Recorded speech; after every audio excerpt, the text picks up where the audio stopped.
ఆచి చికెన్ మసాలా. పశ్చిమాసియాలో అమెరికా వైమానిక దళానికి ఊహించని షాక్ తగిలింది. ఇరాక్ గగనతలంలో అమెరికాకు చెందిన KC-135 మిలిటరీ విమానం ప్రమాదానికి గురై కుప్పకూలింది. ఆపరేషన్ ఎఫిక్ ఫ్యూరీలో భాగంగా సైనిక కదలికలు చేపడుతుండగా ఈ ఘటన జరిగినట్లు US సెంట్రల్ కమాండ్ అధికారికంగా ధృవీకరించింది.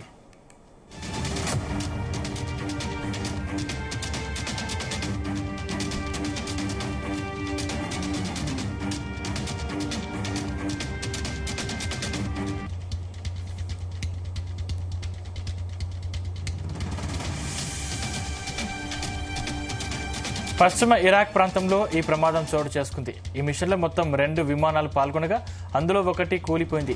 2 విమానం మాత్రం సురక్షితంగా ల్యాండ్ అయింది. విమానం కూలిన వెంటనే రంగంలోకి దిగిన రెస్క్యూ టీమ్స్ అందులోని సిబ్బంది ఆచూకీ కోసం గాలింపు చర్యలు చేపట్టాయి. విమానం కూలడానికి గల ఖచ్చితమైన కారణాలు ఇంకా తెలియాల్సి ఉంది. అయితే ఇది శత్రువుల దాడి వల్ల జరిగిన ప్రమాదమా అన్న కోణంలోనూ విచారణ చేస్తున్నారు.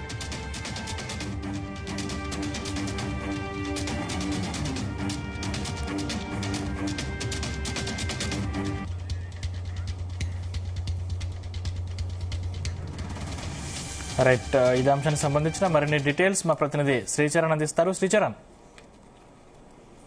సందీప్, ఇరాన్ పై ఏకపక్షంగా యుద్ధం మొదలుపెట్టిన అమెరికా ఇజ్రాయెల్ కు వరుస ఎదురు దెబ్బలు తప్పడం లేదు. ఇరాన్ చాలా తక్కువ అంచనా వేసి యుద్ధ విమానాలతో అటాక్ చేయొచ్చని భావించిన అమెరికాకు మరో అతిపెద్ద దెబ్బ తగిలిందని చెప్పుకోవాలి. ఇప్పటికే కువైట్ లో 3 చెమరు నింపే యుద్ధ విమానాలు కుప్పకూలడంతో ఆత్మరక్షణలో పడ్డ అమెరికాకు నిన్న రాత్రి ఇరాక్ లో మరో చెమరు నింపే యుద్ధ విమానం US రీఫిలింగ్ ఎయిర్ క్రాఫ్ట్ కూలిపోవడం కూడా పెద్ద షాక్ ఇచ్చింది. ఇరాన్ పై ఆపరేషన్ లో పాల్గొంటున్న ఒక అమెరికన్ మిలిటరీ ఇంధనం నింపే విమానం ఇరాన్ లో కూలిపోయిందని US ప్రభుత్వం తెలిపింది. ఫిబ్రవరి 28న మధ్య ప్రాంత వివాదం ప్రారంభమైనప్పటి నుంచి ఇలా అమెరికా యుద్ధ విమానం కూలిపోవడం ఇది 4వసారి. ఇప్పటికే కువైట్ లో 3 యుద్ధ విమానాలు కూలిపోగా ఇది 4వ ఘటన. కూలిపోయిన KC-135 యుద్ధ విమానాల్లో కనీసం 5 సిబ్బంది ఉన్నారని అధికారులు తెలిపారు. అయితే మిడిల్ ఈస్ట్ ని పర్యవేక్షించే అమెరికా సెంట్రల్ కమాండ్ అందించిన వివరాల మేరకు 2 విమానాలు ఇరాక్ పై ఎగురుతుండగా ఇందులో చెమరు నింపే KC-135 కూలిపోయిందని, మరొకటి సురక్షితంగా ల్యాండ్ అయిందని కూడా తెలిపింది. ఇరాన్ పై అమెరికా మిలిటరీ కార్యకలాపాలలో భాగంగా కూలిపోయిన 4వ విమానం కావడంతో డొనాల్డ్ ట్రంప్ ప్రభుత్వం విమర్శలు ఎదుర్కోవడం తప్పడం లేదు. అయితే గత వారం స్నేహపూర్వక కువైట్ కాల్పుల ద్వారా 3 అమెరికన్ ఫైటర్ జెట్లను పొరపాటున కూల్చేసినట్లు అమెరికా ప్రకటించింది. వాటిలో పైలట్లు సురక్షితంగా తప్పించుకున్నారు. కానీ ఈసారి మాత్రం పైలట్లతో సహా 5 సిబ్బంది కూడా చనిపోయారు. సో ఈ నేపథ్యంలో ఒక రకంగా చెప్పాలంటే ఇది అమెరికాకు ఒక ఊహించని షాక్ అని చెప్పాలి. ఎందుకంటే ఇది పశ్చిమ ఇరాక్ ప్రాంతంలో ఈ ప్రమాదం చోటు చేసుకుంది. ఈ మిషన్ లో మొత్తం 2 విమానాల్లో పాల్గొనగా అందులో ఒకటి కూలిపోయింది. 2వ విమానం మాత్రం సురక్షితంగా ల్యాండ్ అయింది. విమానం కూలిన వెంటనే రంగంలోకి దిగిన రెస్క్యూ టీమ్స్ అందులో సిబ్బంది ఆచూకీ కోసము గాలింపు చర్యలు చేపట్టాయి. విమానం కూలడానికి గల ఖచ్చితమైన కారణాలు కూడా ఇంకా తెలియాల్సి ఉంది. అయితే ఇది శత్రువుల దాడి వల్ల జరిగిన ప్రమాదమా అన్న కోణంలో కూడా విచారణ చేస్తున్నారు. సాధారణంగా యుద్ధ ప్రాంతాల్లో శత్రువుల నుంచి ముప్పు ఉంటుంది, కానీ ఇక్కడ అలాంటిది ఏం లేదని అమెరికా చెబుతోంది. అమెరికా వైమానిక దళానికి చెందిన ఈ KC-135 స్ట్రాటో ట్యాంకర్ విమానం ఇది సాధారణంగా గాల్లోనే ఇతర యుద్ధ విమానాలని కూడా ఇంధనం నింపడానికి ఉపయోగిస్తారు. కూలిన విమానంలో 5 సిబ్బంది అయితే ఉన్న పరిస్థితి ఉంది. సో మొత్తానికి అమెరికాకి దెబ్బ మీద దెబ్బ అని కూడా చెప్పాలి. ఎందుకంటే అమెరికా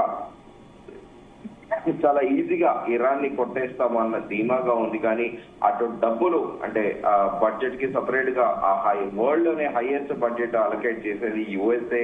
సో ఇప్పుడు వాళ్ళు ఉన్న మనం పలుమార్లు కూడా చర్చించుకున్నాము. యుద్ధం ప్రారంభమైన వారానికి $2 బిలియన్ అనేది కూడా అమెరికా ఖర్చు చేసింది, నష్టపోయింది. సో ఇరాన్ రోజుకి కూడా చాలా టఫ్, అంటే ఇరాన్ లో అంతే ఈజీ అనేది కాదు, ఒక టఫ్ టెరెన్ అనేది ఇప్పటికే అమెరికాకు అర్థమైపోతుంది.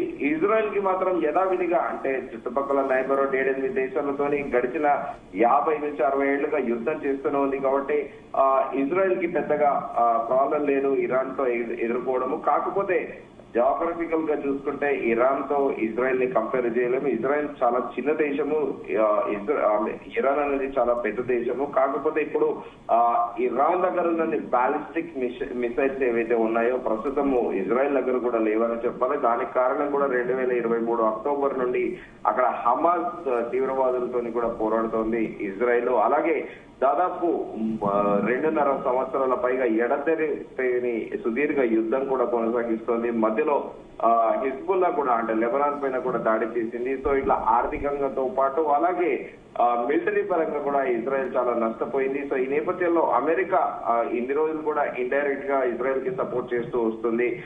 ఇటు అమ్యునిషన్స్ కానీ అలాగే ఇతరత్ర అన్ని విషయాల్లో కూడా. కానీ ఇప్పుడు నేరుగా అమెరికానే ఇరాన్ తో యుద్ధంలో కూడా తలపడుతుంది. కానీ ఆకస్మికంగా అమెరికాకి ఊహించని విధంగా కూడా షాకుల మీద షాకులు తగులుతున్నాయి. ఎందుకంటే సూపర్ మెస్సీ పవర్ గా అంటే టెక్నాలజీ కానీ, జెట్ ఫైటర్స్ కానీ, మిసైల్స్ కానీ ఏ విధంగా చూసుకున్నా కూడా ఇరాన్ అమెరికా ముందు దిగుదొడిపోయారన్న చందన కూడా అమెరికా మొదట భావించింది. కానీ పోతూ ఉంటే యుద్ధంలో దిగుతూ ఉంటే వాస్తవికంగా చూసుకుంటే భౌగోళికంగా ఇరాన్ అనే ప్రాంతం కూడా మొత్తము అంటే కొండలు అలాగే లోయలతో కూడిన ప్రాంతము. అక్కడ మౌంటైన్స్ అనేటివి ఎక్కువగా ఉండడము, ఆ మౌంటైన్స్ లోనే వీళ్ళు ప్రత్యేకంగా ఇరాన్ కి చెందిన రెవల్యూషనరీ గార్డ్స్ తమ సైనిక స్థావరాలు పెట్టుకోవడము, దాంట్లోనే అండర్ గ్రౌండ్ టన్నెళ్లలో ఆ కొండలలో మధ్యలోనే అక్కడే టన్నెల్ ఏర్పాటు చేసుకొని దాంట్లో తమ బాలిస్టిక్ మిసైల్ ఇతరత్ర అమ్యునేషన్స్ అన్ని పెట్టుకోవడము.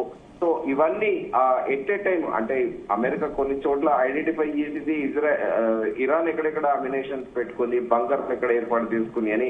కానీ కొన్ని చోట్ల ఇప్పటికి కూడా ఐడెంటిఫై చేయలేకపోతుంది. సో ఇరాన్ కూడా ఎడతెరిపి లేకుండా టెల్ అవీవ్ పై నగరంతో పాటు అలాగే యుఎస్ స్థావరాలు ఎక్కడైతే ఉన్నాయో అంటే ఈ మిలిటరీ బేస్లు వాటన్నిటిపైన కూడా అంటే చుట్టుపక్కల నైబర్హుడ్ కంట్రీస్ ఇప్పటికీ మనం చూసాము దుబాయ్, ఖతార్, కువైట్ దేశాలపైన కూడా దాడి చేసిన విషయం తెలిసింది. సో ఇలా అమెరికా స్థావరాలతో పాటు అలాగే అమెరికా ఊహించింది ఒకటి, ఇరాన్ పైన యుద్ధం సమయంలో ప్రస్తుతం ఇరాన్ లో జరుగుతుంది ఒకటి అనేది మాత్రం కూడా చాలా స్పష్టంగా తెలుస్తోంది. Sandeep, thank you Sricharan.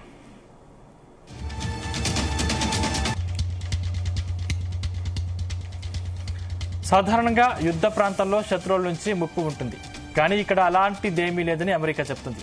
America వైమానిక దళానికి చెందిన KC-135 స్ట్రాటో ట్యాంకర్ విమానం ఇది సాధారణంగా గాలిలోనే ఇతర యుద్ధ విమానాలకు ఇంధనం నింపడానికి ఉపయోగిస్తారు. కూలిన విమానంలో 6 సిబ్బంది ఉన్నారు.